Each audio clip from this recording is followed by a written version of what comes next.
Welcome to the Education Prehospital Care Research Forum Journal Club. Here in our PCRF Journal Club, we promote evidence-based practices by critically evaluating the latest science in emergency medical services. We hope our discussion will help advance EMS practice.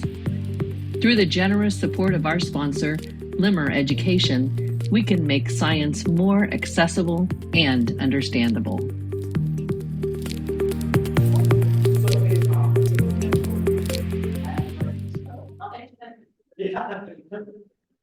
Hi, welcome everybody. We're live here at Accreditcon. So we have begun our online broadcast. We have some folks that have joined us, and my name is Dave Page. I am the director of the Prehospital Care Research Forum at UCLA, and we are here with Michael Caduce, who is the principal investigator for this particular paper. So we're really excited that you were able to join us. Absolutely. And what a better place to talk about program deficiencies in paramedic education than at the Accreditcon conference live with a live studio audience. Amazing. So what's happening here in Oklahoma City, OKC, is we have folks getting lunch, and then they're coming into the room.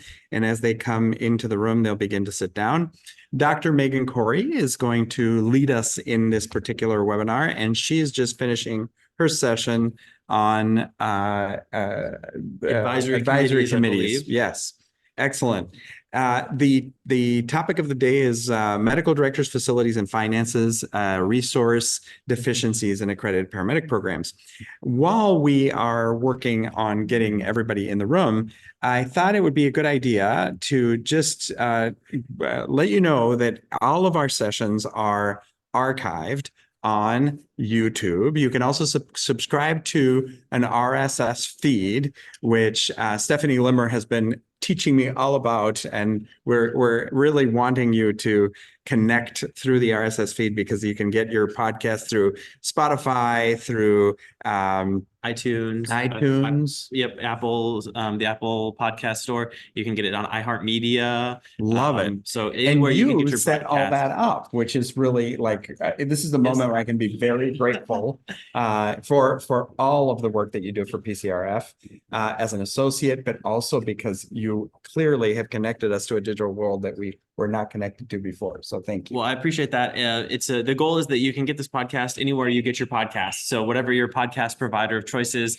we publish to all of them. And it only goes to show the great mentorship that we have had throughout the PCRF and the opportunity for us to continue to disseminate research to more and more people. So we have like a really embarrassingly low number of subscribers on YouTube. So everybody in the room needs to log in to YouTube and subscribe to the PCRF podcast, just so that our metrics reflect the love that we have, the deep love for research that all of us in EMS have. Similarly, if you're someone like me who does their podcast while they're driving and they get to listen, if you're not subscribed to us on, again, whatever your podcast of choice is, you can subscribe to us there. We do get all those metrics. We're thrilled to see every time we publish a podcast, we get the download report, and love seeing, we can tell where people are downloading it in terms of like their geographic, sort of like what state you're in. And we love to see the representation all across the US and across the world. We have, all continents represented. And please amplify, rehash, retag. We really not only need it, we love it, and it will help, especially if you're an educator, since we're at Accreditcon, to get our students to actually be connected to this and see the activity as it happens.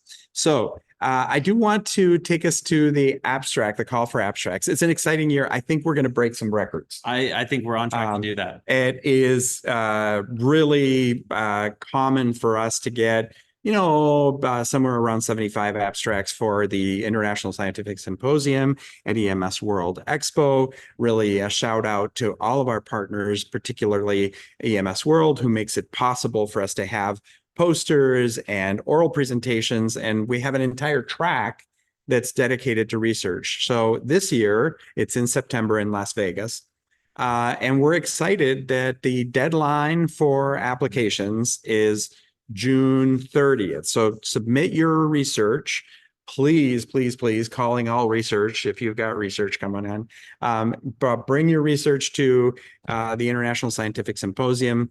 The deadline is June 30th. Now, if you were also thinking, well, but I was sort of thinking of submitting to NAMSP, we are very friendly with NAMSP and love that we can present it both because they're so close together. That it is a wonderful synergistic relationship so that more research can be seen by EMS providers, especially EMS World. And so you can submit to both. The same abstract can go to both. I can attest to that. We've done that the last couple of years. And in fact, last year, our expo presentation was at NAMSP and got a poster. We were really happy to be, I think we were in the top 50 or something like that, but you can do it. It's possible. And you make the poster once, you put all the effort into making that poster, the opportunity to share your work at multiple conferences or at least 2 conferences, and to get to talk to people, answer questions about your research as you're thinking about turning it into a manuscript. Those questions are incredibly helpful as you design that research. So I am glad to hear that there are some people that are on the ball, and despite the fact we have another month to submit them, have already submitted. If there's the researchers out there like me, we'll be submitting on January 29th or January 30th or June 30th or June 29th. I resemble that remark, the deadline remark. That's the day mine will be submitted. So we're excited to have a couple of projects underway, but I appreciate the researchers that already have their posters and abstracts ready to go. Please come on in, have a seat as people grab their lunch and join us. We'll get going with the subject matter at hand. A couple of other things about the International Scientific Symposium. First of all, $500 cash prize for the winner of Best Research. And we have both winner. Yes. Raise your eyebrows. That's right. Marquita, we want your research. You're putting a research project in. Just repeat after me. So what we have also is up to $2,000 in travel stipend for reimbursement of travel to present this at an international venue. So we have relationships with Australia, with Europe, with Asia, and we'll see researchers from Asia present their projects, as well as our researchers go to, let's see, Remley went to Madrid, Yeah. Dr. Crow went to Madrid, Dr. Wampler has gone to Glasgow and to Brisbane. So really want to get the world to see the quality of the research that EMS providers do in the US. And so we're willing to help fund that. And that's really thanks to all of our sponsors like Limmer, who Stephanie's in the room, so I can thank her personally today instead of just virtually, all the support that we get and love we get to get this podcast to be able to happen twice a month. So please tune in. All right, so that's the awards. This year also with NAMT, and I know you're on the board, so we got to make sure we talk about this. NAMT gives us a chance to put two projects. It could be the same person if they have 2 projects, but the 2 best trauma research projects go to World Trauma Symposium at EMS World Expo in addition. So if you have the best research in trauma, then it gets ranked, it gets the points, and those go to get presented at World Trauma Symposium. There's about 500 people in that room, plus Leading online. on trauma. And online. So you get a little more bang for your buck. If it's a research project that's trauma, you can also be able to present in that venue. Really escalates the nature of the conference where we've got physicians who are doing the leading edge, cutting edge research on trauma, and you're up there presenting your research alongside. Yeah, and the connection to the American College of Surgeons and their committee on trauma, it really, last year they were sort of impressed that there was that level of research, and we really like to promote that. So lots happening there in September. I also really just want to give a shout out. We have some incredible workshops coming up. I don't know why, but it's like the year of the workshop. So we have our traditional workshops that we do with ESO. Dr. Crow, Dr. Fernandez, amazing at organizing these things, are on our board, Dr. Bourne. So we do these kind of speed dating type workshops where you show up with an idea and turn it into a project. And we don't charge anything. The sponsor helps us fund the event, feed everybody that's there. But the cool thing is that in our partnership with ESO, they have a connection to outcome data. So we can actually do projects. You've done them and published with them. And in fact, have a new, do you want to, can you talk about the one that just got published or? That's not published yet. So we're in the works. It's in the peer review process. So okay. How about when we get it published, we'll come back and do another podcast on it. But I can attest, we presented at NAMSP last time our project on chest pain patients, and do they all necessarily need to end up in an emergency department, or would alternate transportation? Really, the first time I talked to a medical director who was not at the conference, they said, was there a medical director in the room when you were doing this? Because this is like, you're telling me that not every chest pain patient in the hospital, like that EMS arrives on, needs to go to the hospital. And I think intuitively we know the 18-year-old's probably not having a heart attack, right? But to get up in front of people and say, no, actually, we think there's some criteria that if the patient matches, they'd be great to follow up with their family care doctor or with urgent care. They probably don't need to sit in an emergency department. And we turn some heads. So that's the type of research that's coming out of these research workshops, where you're really getting to ask yourself some pretty innovative questions. And it's not just me and like the ideas in my head and the voices in my head that go back and forth debating these questions. You've got, physicians and EMS board certified physicians who know what you should be looking at and can kind of help guide the questions, but then a statistician and a methodologist that's there with you as well, saying, here's how we can actually look at that to answer that question. It's not just, here's the data you have, what can you pull from it? It's truly, what question do you have? And then let's figure out how we can address that question specifically.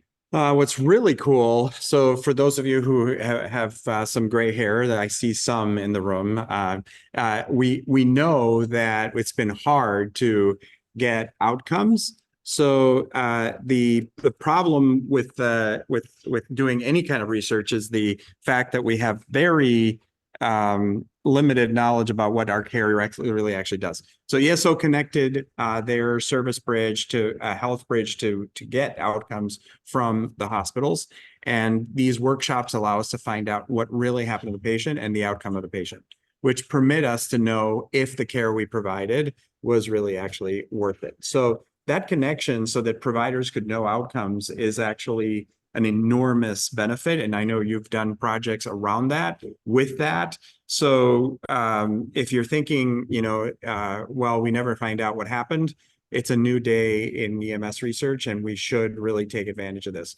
I'm hoping the educators actually that are tuned in would do a project where we can find out if the level of education or the type of education actually resulted in a improvement in patient outcome. So not just connecting patient care from once they graduated, but actually what happens in the process.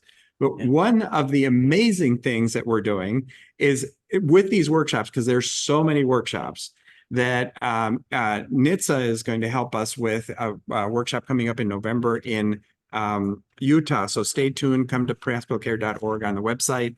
We want to have people participate. That'll be focused on trauma and post-crash care. But it really has taken off. We're doing one with Weinman focused on ventilation and airway. And the next one will be in February of 2025 in Milwaukee with Dr. Ofterheide. So that workshop is well underway. We just finished an equity one with CareStar. So what's exciting is to see so many new researchers diving into the research. Don't go away, Megan Corey, because we are definitely we're not tap dancing, but we are tap dancing. Though it's the year of research workshops, but how or what a monumental moment for us in EMS to, I think, just take a pause to say there are more people interested in doing EMS research today than ever before. And if I don't know how many subscribers the PCRF podcast had in its first year, but now we probably have more workshops with people attending to do research than probably some of our first podcasts. And I think worth recognizing the great work of you and the research associates for the PCRF in general, to inspire people to recognize that in healthcare we do research and EMS is healthcare, and thus we should be doing EMS research. Love it. So we are ready for you, and we're just going to start talking about medical directors, facilities, and finances. Cool. And you have a whole lot of folks online, some people in the room. So take it away, Megan. Yeah, and we might have some guest appearances because we do have Dr. Michael Miller here. We do have Dr. Ash Panchal here, and we can't see you, Michael. I keep moving out of frame. For anybody who's Apparently, I'm watching still up. out there, first of all, thank you for the people who came in with their, don't forget to get lunch if you didn't get lunch. I'm seeing people without lunch. And thanks for joining us. And I am really excited about this. I just came from a session where we talked about advisory committees, and we talked about input, and we talked about the resource assessment. And it's very cool. First, I want to take a minute and say it's great to be in Oklahoma City and live at Accreditcon. And next year, we're going to be in Anaheim at Accreditcon too, which is great. And this is a great place to discuss this research because all these wonderful people who work for paramedic programs and you program directors out there, I just want to say first before we dig in, thank you for sending out these surveys. And if you're looking at them going, oh, I don't know if I got the best data out of it or whatever, well, now you're going to hear why it's great to get this kind of data. We all collect the same thing because we are mandated to use this form, and this is why we get this level of detail. So let's dig in.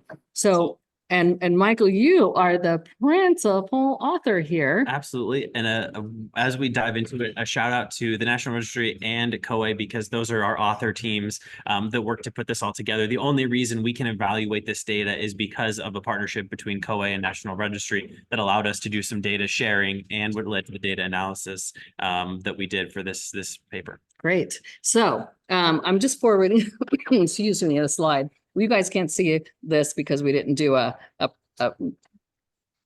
presenting, which we'll think about in the future. But you might see in the background a window washer going by us in a second. Yeah, they're coming through the windows. Yeah. Okay. So tell me what even led you to this to begin with? Why'd you even begin on this journey? Great question. So I actually had reached out back shortly after about 2021. I'd reached out to the National Registry saying we wanted to do some program-specific analysis of COVID data. And the National Registry allows you to do this. You can reach out to the National Registry and do a data request. There's a process and they review it. And they had sent me a letter that said, we're not sure this is possible, but can we meet and talk about it? And so I said, sure. And there's some really important people in this meeting and me who's like never done this scale of research. And they said, the project you're looking at, don't think is possible with the data that we have. But Dr. Panchal said, would you be interested in doing this other project? Because we have the data, but we don't have anyone to sort of spearhead it and to do the data analysis or the thematic analysis, which is what we ended up doing. Would you be interested? And I said, oh, do research on this scale, on this level? Absolutely. I'm just not experienced with it. So I'll need some help. And they said, absolutely, we'd love to. So working with Chris Gage and Jonathan Powell, the research associates, to start diving into this research and really looking at what it means. And then going through the publishing process and the peer review process was really unique. And I can't say enough good things about them being along for the process and sort of being like, no, this is okay. This is where we're going. This is what we're going to get to. So that's what started it. Before that, familiar with the RAM, having done it at the program that I was running in Iowa. But until then, not really looking at the data. So that's really what started. So this partnership got us going. Now we have all this data. So we have all this RAM data, all the resource assessment matrices that all of our paramedic program providers get back. You stratify all your data from your surveys, you put it into a table, you submit it to COA. COA takes all 626 paramedic programs and has all that data. Up until the point where we started to do this research, nobody ever looked at it in a sort of quantified it all together. Right? It'd been looked at by programs and programs specifically, but never as a whole.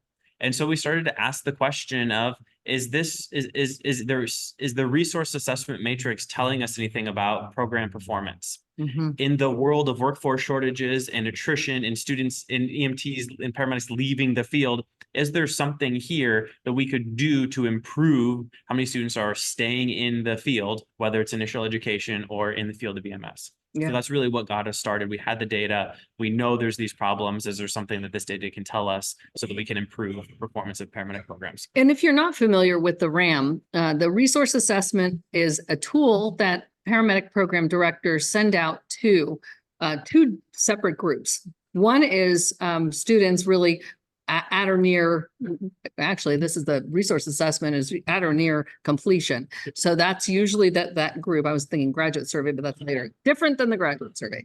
And then the resource assessment for personnel goes to program personnel, and that includes your advisory committee too. So, and the resource assessment survey goes through several items, and you've grouped them really nicely in this study. Absolutely. So the RAM, and we said it goes to all the stakeholders in the program, right? So I think that includes students. That also includes your faculty.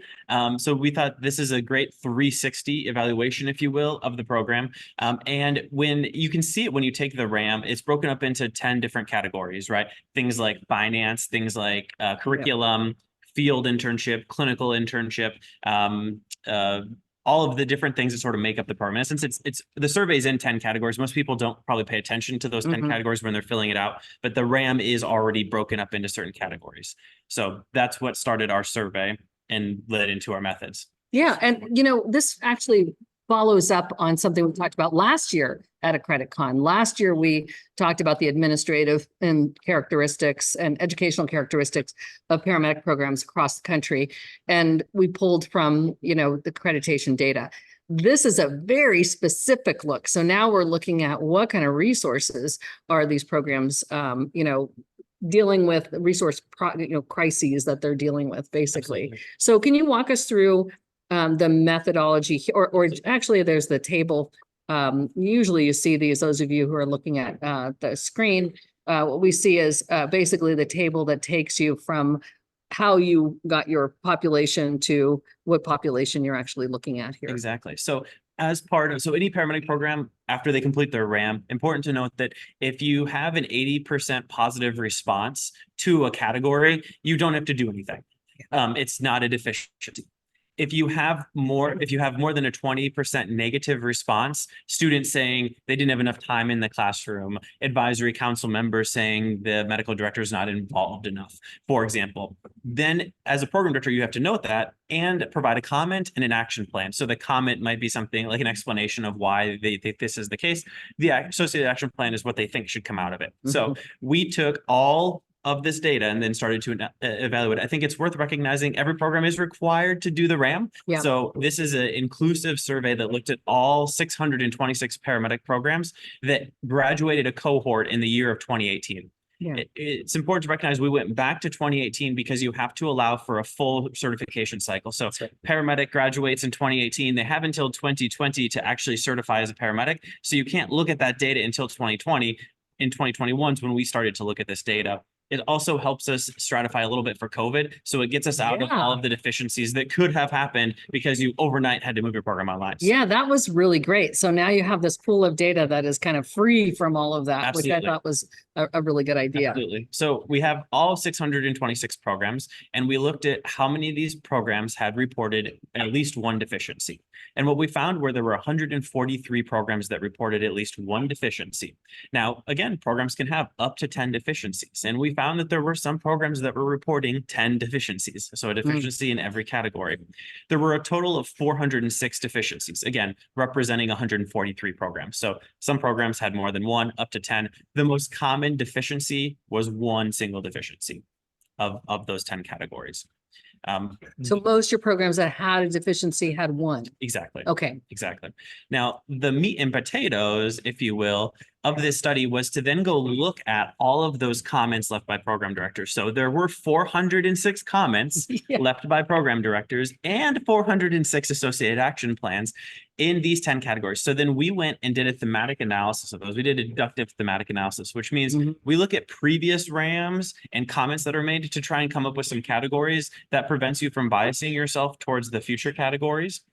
You then theme them. So if we see a consistency in the medical director category, which is what we will end up seeing, is there was a lack of involvement. So the theme is lack of involvement, but recognizing not all the program directors wrote, we have a lack of involvement from our paramedic program director. There were a lot of different comments. So then we had to work to try and figure out, okay, what are they saying here? Another very common one was the room's too hot or the room's too cold. Oh, we're going to talk about that. Right. So then it was our job to say, we can't have 80 categories. We can't have, 2 programs say it's too hot, 4 programs say it's too cold, and 3 programs say there's not enough space. So we had to theme those out. So environmental, right? Too hot or too cold, room temperature was a theme that came through, and there were several comments that went into that. So we themed both the comments and we themed the action plans. Oh, great. And Okay. then the reason we like the deductive thematic analysis is because then we can quantify it. So we can say, okay, this many programs had too hot or too cold. This many programs, so their medical director was not involved enough. So the thematic analysis allows us to take this comment, this qualitative data, and make it a number. Yeah. And so we quantified it, if you will. And then that gives us something to evaluate for, to describe the deficiencies in paramedic programs. Yeah, and that's what we're looking for. We're looking for patterns, right? What's a common theme among paramedic programs so that now we can actually talk about what comes, after that. And we'll get to that. Let's look first at, just like anything else in research, you want to look at the demographics and some of the characteristics of the program. So take us through this table about demographics. Absolutely. So we wanted to describe the programs to the best of our ability, thinking that there might be something there. And I think if you sort of walk in, I always does this research pass my sniff test, right? So my initial sniff test would be like, the programs that have the most cohorts and the most students probably have the most resources, or at least maybe hopefully have the most money, so thus they can have the most resources. Well, that was not the case. But that's where we started in looking at size of program, thinking there might be something there, and number of cohorts. So if you graduate 1 cohort a year, that's a lot different than if you're graduating 15 cohorts a year. So we did look at that, and we can talk about it when we get to the discussion, really how we stratified for it. But we looked at that. We also looked at what the NASIMSO regions to see if there was a discrepancy between regions that was having more deficiencies or less deficiencies. And we looked at the annual program budget. The helpful part there is the budget's reported to COA as well. So again, standardized data across the board. We didn't have to go to your website and figure out what your operating budget was. That would be nearly impossible. Because I was going to ask you about that. I was going to say, no. So first of all, why would we care? Why do we care about things like this? Why do we care about, graduating cohort numbers and regions and money? I think there's a common assumption out there that the more money you have, the less likely you are to have deficiencies. Yeah. Right. I think if you ask me, if we have a $10 million endowment versus $100,000 endowment, is there a benefit there? I think the rational person would say, absolutely. You have a ton more resources because you have a ton more money. So we thought that was important to look at. And table 1 sort of stratifies that. Again, there's not a ton of programs in that huge operating budget. Most of the programs have an operating budget of less than $500,000. So I think worth recognizing it's not as stratified as we might think it is. It's easy to think that some of these programs have huge operating budgets, and it probably doesn't shock the program directors that are out there that like our budgets are not that big. Yeah. So. Yeah. Okay. So let's dig into what we found in the RAM deficiency category. Absolutely. So when we look at just each deficiency and the number of deficiencies per those 10 categories that COA has already analyzed, we see some commonality. The number 1 category with the most deficiencies is medical director, then facilities, and the third is financial resources. So I'm, looking out at the room and looking at the folks that are out there, does that pass our test? Is your medical director active in your program, and not just active that they come in, sign the paperwork for you when you ask them to come and sign your paperwork, but are they in the classroom? Could your students know their name, or God forbid, pick them out of a crowd if they had to? Those are the questions that we started asking because that's where this data is driving us. And the most common deficiency was medical directors are not involved in the program. And that, again, is noted by students because they're the majority of those taking the RAM survey. So again, I think sometimes I have to take my program director hat off and put my educator hat on and say, our program director sees our medical director all the time, because they're in there signing the paperwork. But do they ever interact with the students? Is there a terminal competency? Lots of programs do that. Are they doing a lecture? Where are my students seeing my medical director? Or are they a medical director by paper? So I'm going to ask you to take off the program director hat and the other hat that you mentioned and put on your researcher hat for a second and tell me, would there be value in looking at maybe students versus program personnel and determining resource, or did you think about that part at all? Or I think that would be really interesting data. The data doesn't get reported like that. Yeah. I think also when you look at just the sample size, right, there's a lot less faculty per student. So you're getting that. I think it'd also be interesting to see what your advisory council thinks of your program. Thank you for mentioning that. Now, I would say program directors, you do have access to that information because when you're at the advisory council and you give the RAM survey out, you collect it back in. There's nothing that says you individually couldn't look at that data. The data doesn't get reported as a stratified with that. Now, I will say, looking at these results, the sort of really interesting to see that overall things like learning resources and curriculum meet the student expectations, right? Or at least we don't see the deficiencies there. So something's happening in the classroom that the students, for the most part, are pretty happy with. Yeah, I'm glad you said that, because there's a whole bunch to this survey. So that means there's a whole lot of items that are meeting, the expectations of the student.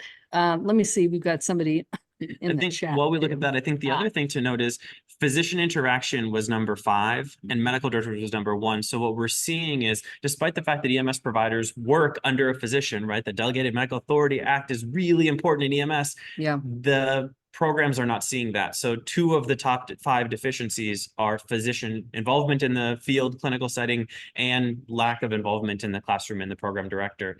That was a result that we thought was pretty significant, in that we need to go back and start evaluating why that's the case and what we can do to work on it. Yeah, well, Dr. Michael Miller is in and out of this room, and when he comes back, one of the things that we want to point out too is we don't really have a standard for what is, valuable physician involvement. Does the student have to, they have to, they need to know who their medical director is, but, some people feel like, I've seen programs say, I have to have them lecture. There isn't a standard that says your physician has to lecture. They do have to sign off on terminal competency. So there has to be some degree of confidence that each student is competent. So I would add to it, there's also there's no set threshold for how many deficiencies is appropriate or not appropriate, right? Yeah. If you have a deficiency, you have to create an action plan, but nobody's saying 1 deficiency is bad or 2 deficiencies is bad, or if you have 3 deficiencies or more, something is wrong, right? Now, I think if you're looking at your data and you're seeing we have lots of deficiencies as a good involved program director, you're probably thinking that, but there's no set standard on how many deficiencies is appropriate or adequate, or is it based on how long your program's been around or how long your program director's been involved. So I think worth noting, there's not a standard per se. Yeah, that's a good point. So let's dig into then I think you have more detail on each one in terms of, and this is a rough table to see. Absolutely. So on the screen, this is table 3, and this is the thematic analysis. So these are the comments. So once we themed all of the comments for each one of the categories, this is where we started to see some things. So I think worth noting again, medical director involvement was the top deficiency. And what we primarily saw, or 91% of it, was limited interaction with the program or the students. And again, as a program director, maybe that's mind-blowing to some program directors. To others, it's probably not. So I think worth evaluating it, but you're in a similar boat there. Then when we get to facilities, because again, for medical directors, almost all of them were a lack of involvement in the program. When we get to facilities, we get a little bit more distribution. Here we saw a lot of comments around lack of classroom space or equipment, and lack of lab time or equipment. So depending on how the program director wrote the comment was how we could theme it. So you saw a lot of people saying not enough physical classroom space, not enough mannequins, right? I think we could argue that there's a big difference between not enough mannequins and not enough laryngoscopes, right? One's pretty easy and is a disposable, and one's a substantial capital improvement. The themes were not, or the comments were not that specific. So if you had a lack of equipment, you were in the lack of equipment. If you were in the lack of classroom space, we could sort of stratify for lab space versus classroom space. But for the most part, if you didn't have enough equipment, this is where it fell. Hard to tell what type of equipment that necessarily was. I do think because we brought it up earlier, temperature management was in here. So 19% of the deficiencies in facilities were noted to be, it was either too hot or too cold in the classroom, which I think is ironic because there's the research from the 50s has been around saying if it's too hot or too cold, people don't learn well. And actually, it looks like Dr. Miller is jumping in. I just want to say for a minute, first of all, Dr. Ash Panchal is in the room. Thank you for your research, and, join in if you'd like. And Dr. Kim McKenna is here, who's one of our phenomenal PCRF folks too. I really appreciated the detail on that. And I really appreciated the detail on the ventil and on the temperature management part, especially that you had links to studies that showed if the temperature of the room isn't right, people can't learn. And I think personally, I learned that because we're one of those programs that had a broken boiler over COVID in all of our buildings.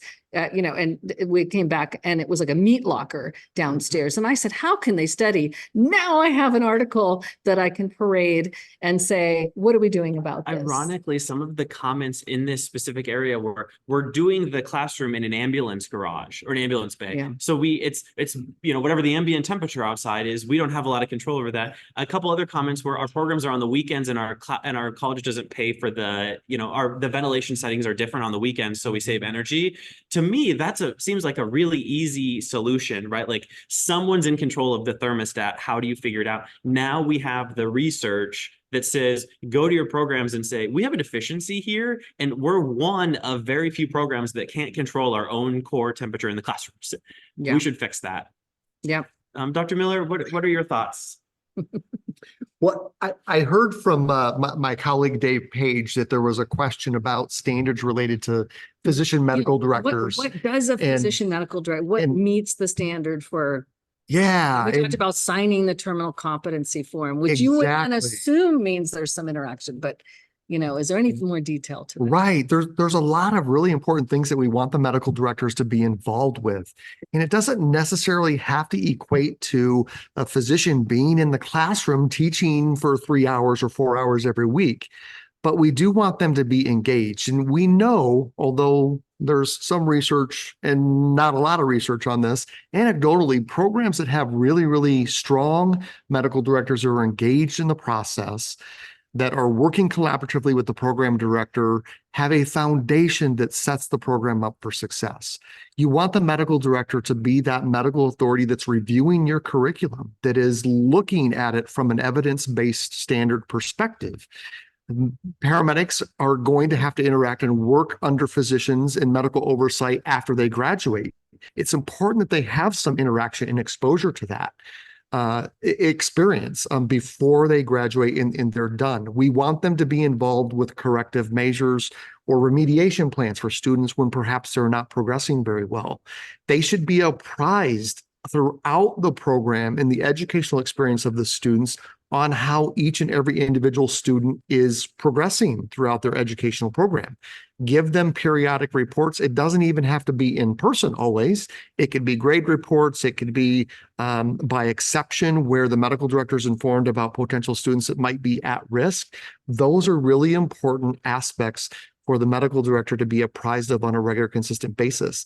They should be looking at examinations and the assessment process, the development and the design of the scenarios to make sure that they're medically accurate and have realistic expectations for the students. They may even have very specific thoughts on what types of scenarios they want every single student to have experienced in order to be able to graduate from the educational program. So again, they're teed up for success when they transition from the classroom to the world of work. Yeah. And I know that it's not the next most frequent, but it's also mentioned in here, and that's physician interaction.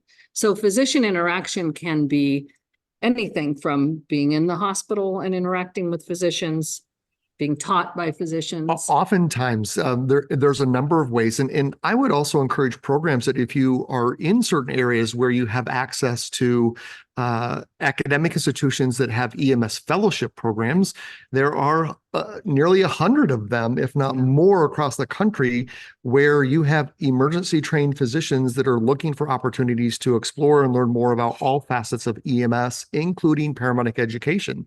So there are resources out there if you ask and you go looking for them. And maybe it's even just medical students or residents that are doing an emergency medicine residency program that you can tap into to get them involved and excited about what we do from a paramedicine perspective. There's a lot of ways to get them involved. Sometimes it's not necessarily presenting new content to students, but perhaps there's an opportunity for there to be case studies or a discussion of the types of patients that the students are actually encountering during their patient care experiences that can be presented and facilitated by the medical director about what was done for that patient or not done and how they could have potentially approached that differently in the future. We used to call these in my day run critiques. Physicians may commonly refer to these as M&M, morbidity or mortality committee meetings and those kinds of things. That's, I think, a really good way to leverage the medical director. bringing them in for psychomotor examinations, for them to directly observe the performance of students in applying what they're learning, is another way that you could leverage their expertise. Some EMS systems I know have mobile units with base physicians going out on them. So there's another interaction with physicians. Yeah. Yeah. So that was another related one, I thought. Great. So carry us, and let me just see if we got something in the chat here. I'm doing multitasking here. I think one of the other things while we're looking at that is the third common one was financial resources. And I would have thought, for what I hear from program directors, that it's the money. And that was that's obviously one of the big problems. And though it came up third. So I thought that was interesting. A couple of the themes that we saw specific to this one were, again, this lack of equipment thing shows up. And the reason we see this show up in multiple categories is because it's noted as a deficiency in those categories. So the comment made by the program director under financial resources was lack of equipment. It can be made in multiple places. This is where we saw it again. So this lack of equipment and lack of space continues to sort of come through multiple categories. We also saw a lack of faculty come through in the comments. And one that I thought was interesting was lack of scholarship or financial aid. The comments were a little bit difficult to delineate over there's no financial aid or scholarship, or the students can't find it. We themed them the same because of how the comments were worded. It was difficult to tell what the difference was. But I think, again, as a program director, that may be one of those low-hanging fruits that I can fix. We saw in some of the action plans as great ideas for programs of, we now have the like we take the students to the financial aid office when they do their tour, right? When they come and visit our program, we take them by the financial aid office and make the introduction, provide the card. So now the student has that contact. Or we have the financial aid office on site 1 hour a week so that students can meet with the financial aid office. To me, it doesn't seem like something that should be so difficult, and that we have to have meetings. And though working in academic, everything has meetings, so maybe it does. But to me, that's one of those low hanging fruit things that seems we could sort of check that one off the list and raise that one. Yeah, except for one thing too, I know people are dealing with, and that's the Title IV. Are you thinking the same thing? Yeah, the gainful employment issue. Anybody, if you haven't been dealing with this, you will.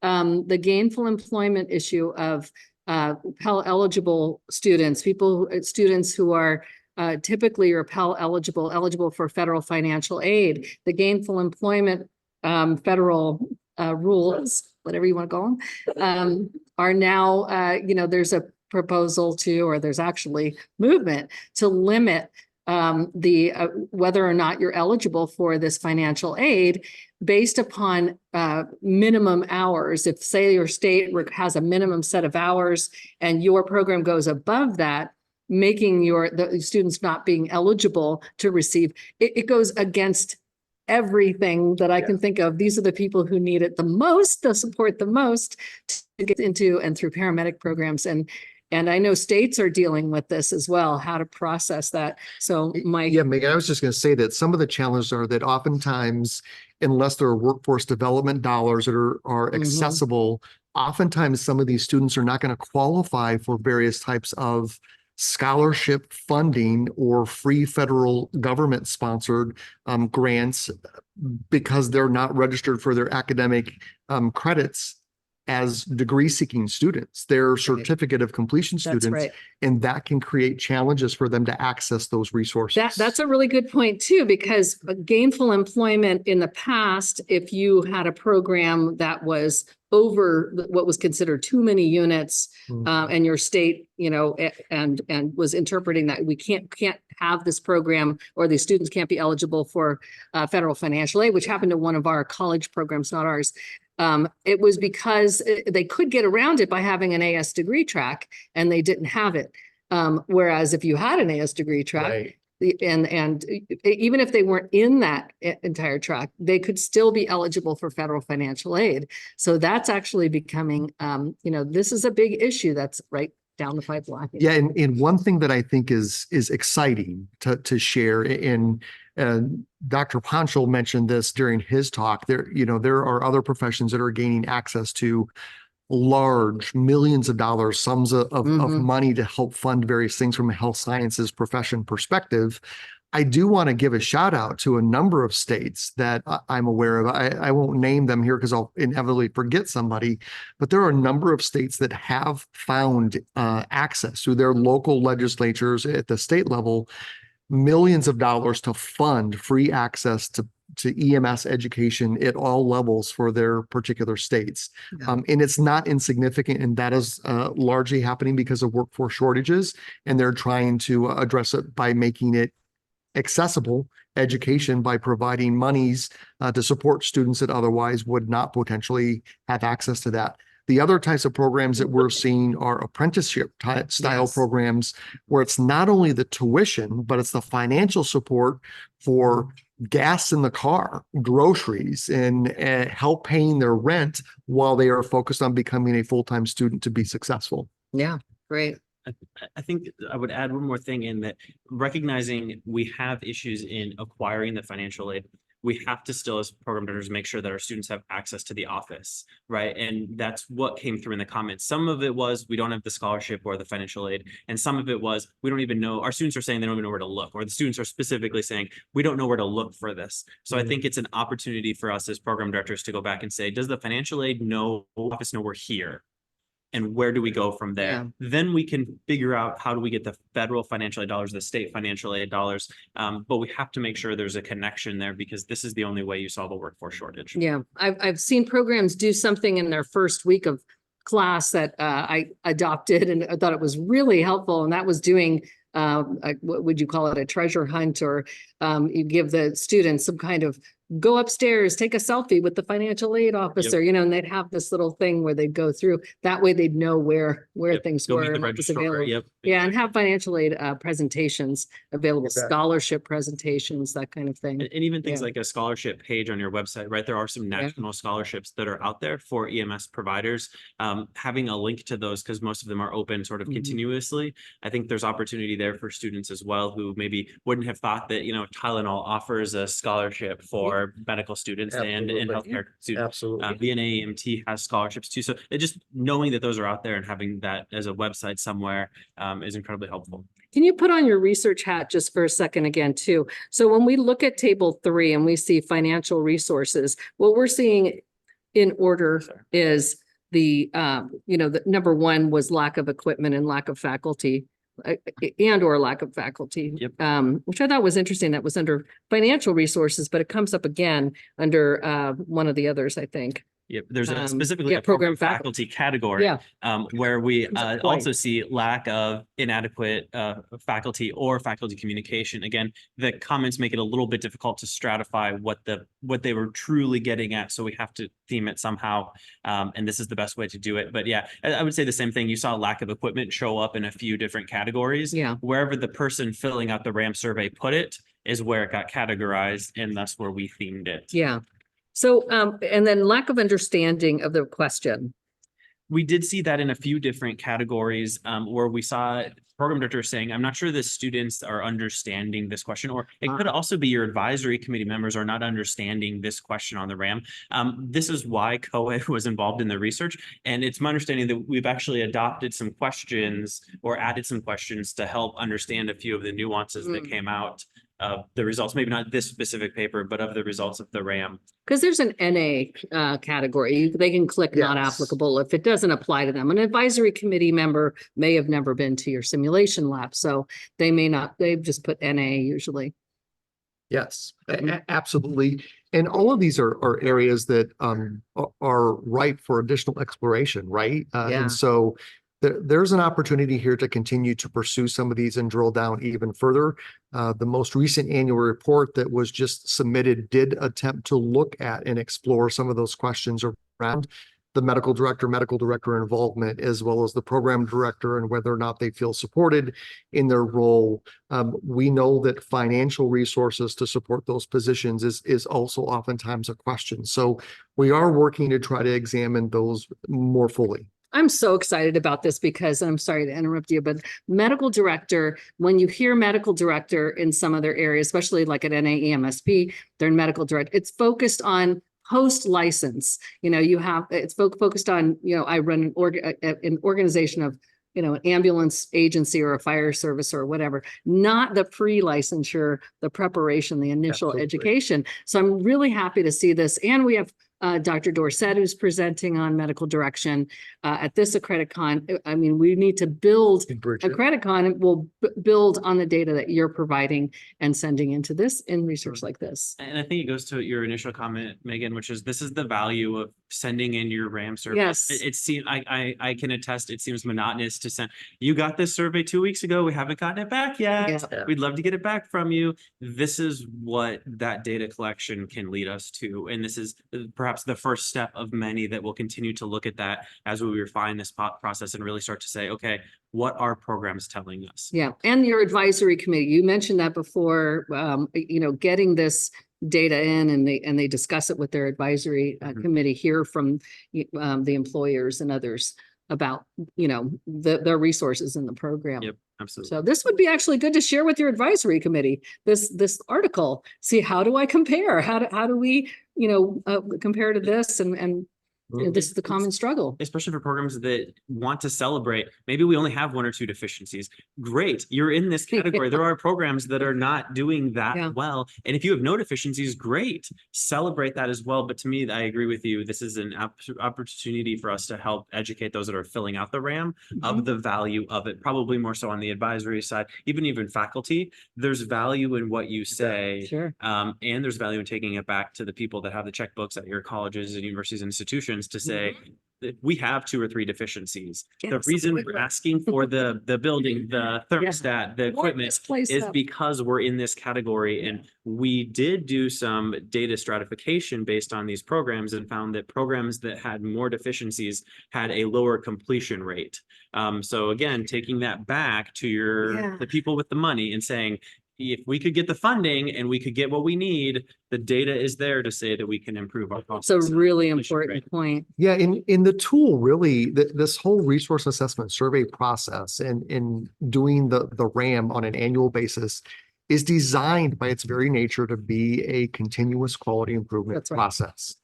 It's not designed to be punitive. Yes, we require programs to do it. CAHEP requires it as an accreditation standard, but it's intended to be a reflective process so that the program can evaluate and decide how they can potentially improve the education delivery that they're providing to students. Very exciting stuff. So tell us what the action plans, what were people doing about it? I think it's so cool that you looked at this. So I mean, you could have just sort of left it at that and that was enough. But instead of just saying, well, these are the problems, which we always hear, what are program directors doing about it? Yeah, I figured we should look at 406 more comments. So we looked at the action plans as well. And I think the big takeaways I found on the action plans, and these come through in the themes. In fact, you can see it on the first couple of comments for medical director. One of them is seek to hire a new medical director, and another is seek to hire an assistant medical director. Great, we're seeking to do it, and then continue to monitor. And continue to monitor fell into a lot of action plans. Yeah, which, okay, fine. I think my action driven would be like, okay, maybe we need to it's time to have the conversation. Yeah. Right. We need to have. It's very possible that your medical director doesn't understand the expectation at which you need them to be involved in your program. Many of our medical directors wear many hats. And so trying to make sure that they know what their accountability is and evaluating, do you have the time to do that? Right? Is there financial compensation involved? And if so, this is what it's tied to. And if you can't meet that, that's okay. We need to either hire someone who can or add to an assistant medical director, things like that. I think a couple other things that came through in the facilities and the financial resources, again, this continue to monitor thing sort of drove me a little bit crazy. And they're like, aren't you striving to do something? But moreover, we saw places that said, we are building a new building, and we saw comments that we're thinking about or we're asking to build a new building. And to me, that was delineated in several of the different categories where we are actively doing it or we are talking about doing it. Yeah. And you have to talk before action happens. We're not just, no one's going to come to you with a checkbook and say, oh, you want to build a new building? Cool, here you go. So I think, again, I go back to this sort of the steps in quality improvement into action plan. This, you have to start the conversation, but there are programs that are recognizing they're deficient and actively making strides to fix it. We saw the same thing in some of the curriculum and things like that, just partnering with other programs to see how other people are doing it. I do want to note, because we did see, and I can't remember if it's 10 or 11 programs that had 10 complete deficiencies. So they were deficient in every category. Now, it wasn't necessarily that they were just bad at everything. It was that they were not collecting the data. And what we saw in the comments and the action plans was that there was turnover in program directors. So Yes. again, you collect this data over a year to make it. So if you came in as a new program director and your annual report was due and you didn't have any of this data, you're sort of at odds of being able to submit it. We did look at those action plans and really recognize that if you had no data, that's different than if you had a deficiency. Right. It would be, we as an author team had a discussion to say, is no data, or there were some things that were a little bit difficult to really truly categorize into anything. So we said, that's not saying there's a deficiency, that's saying there's no data. So we're not going to necessarily hold that against the program. We quantified it and said, yeah, there's 10 or 11 programs that have 10 deficiencies. All of their action plans included program director turnover, and we're going to work to start collecting the data. What would be interesting, and as we talk the next horizon, is to go to those programs and provide them the reason, like, hey, let's put you in touch with a program director who's done this before to take over, because we know program director turnover is a thing. But also to see, do we see improvement year over year, and to start tracking that to say, okay, to me, those are the programs where we have the most opportunity to set them on the right foot. Yeah. That's what's great about Accreditcon is you got program directors all together. Here's your opportunity to talk to one another and you know, about how they do things. I would say too, what that continue to monitor. I think I spent the first few years as a program director with the continue to monitor. Mostly if things met a category, because it's 80% in an entire category, like facilities. But if there's something within that category that drops below, and even though the whole category is okay, I would still encourage you to put comments in there to actually evaluate that. Because, like, for example, the temperature, I'm going to get on the temperature, but that was the only one in the facilities area that really dropped for us. And the whole overall category was still 80%. Well, I'll be darned. We're going to talk about facilities. Yep. And so we brought that in there. And so I would encourage people to do that. Don't settle for, well, we're okay in this whole category. We're going to ignore this one area that keeps coming up. So the thought I have on that is, because we saw consistently, is the equipment, right? And so to start doing a little, if I were a program Dig director deeper. and I saw a lack of, like, some themes coming out where it was equipment based, exactly, dig deeper. Yeah. What is it that we're missing? Is it the light bulbs are broken in the laryngoscopes, which is a pretty low hanging thing to fix? Absolutely. Or is it that we need brand new mannequins? Right? Yeah. Is it that our airway mannequins are torn apart from too many intubations? That's a lot bigger spend, but that would be another one where I agree with you. A little bit of a drilling down is probably necessary to figure out truly what's the problem here, because some of those things are probably not out of our control to fix. Yeah. Like in a week, right? So did you mention this is an open access paper too? this is an open access paper, so anybody that's following it can download it. In fact, have a since copy I'm the open. PI on it, download it as many times as you want, print it and share it all over the place.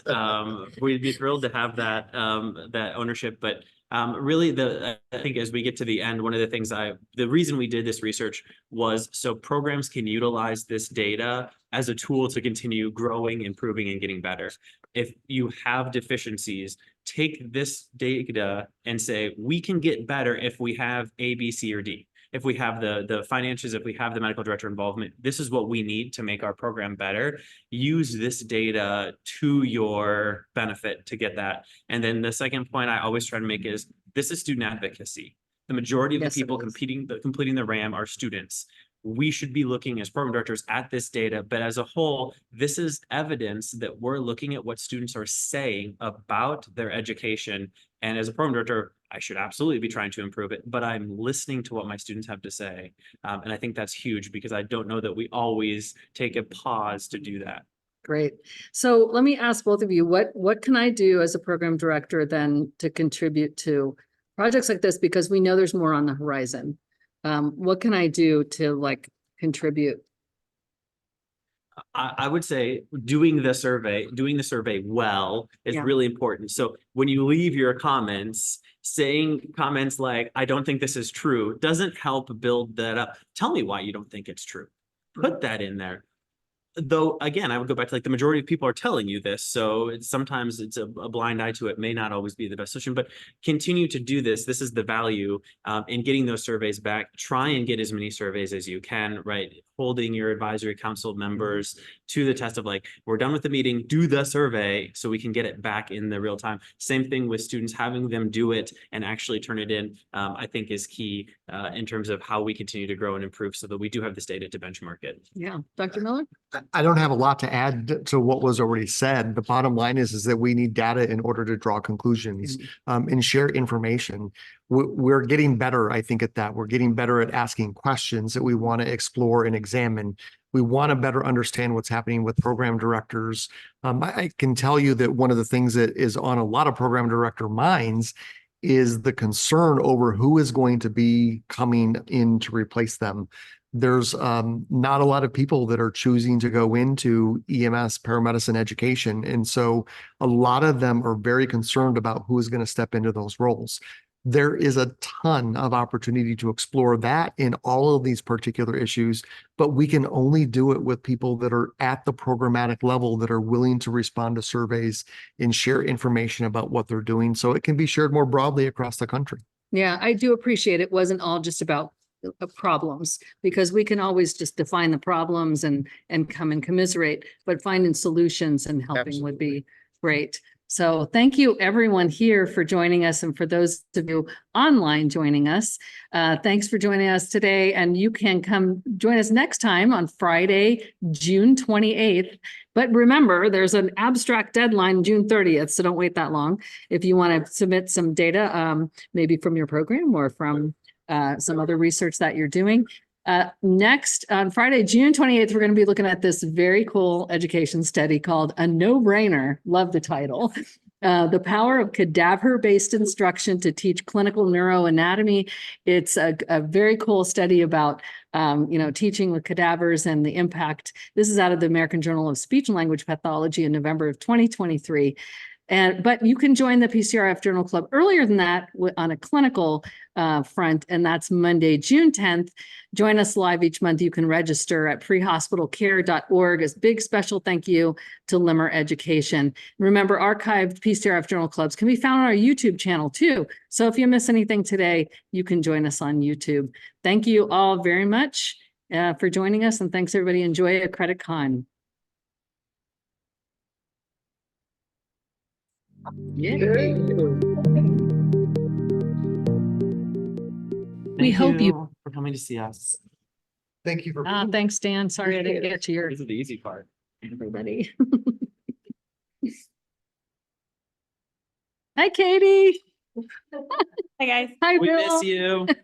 I know I don't even know if my sound works. So You guys did great. No, it's good. I heard you loud and clear. we're having fun. We miss you. We did get some questions. So And she's somebody- going to be Dr. Katie, she's going to Yeah. medical school. future doctor, Dr. Katie. Did she decide where yet? That's You- the question. Yes. Oh, I No, officially. and you're, Katie. I know, I don't know why I can't. Oh, you muted it. Okay. Where Now- are you now going to talk, med Katie. school? Oh, I officially committed to UCLA. David Geffen. UCLA. Bruins. Yeah, and then I'll work on fixing that medical director physician involvement stuff. Just give me Thank 7 you. years. Yes. Yes, thank you. Okay, All let me, right, bye, guys. because I think we're still broadcasting. Bye, everybody.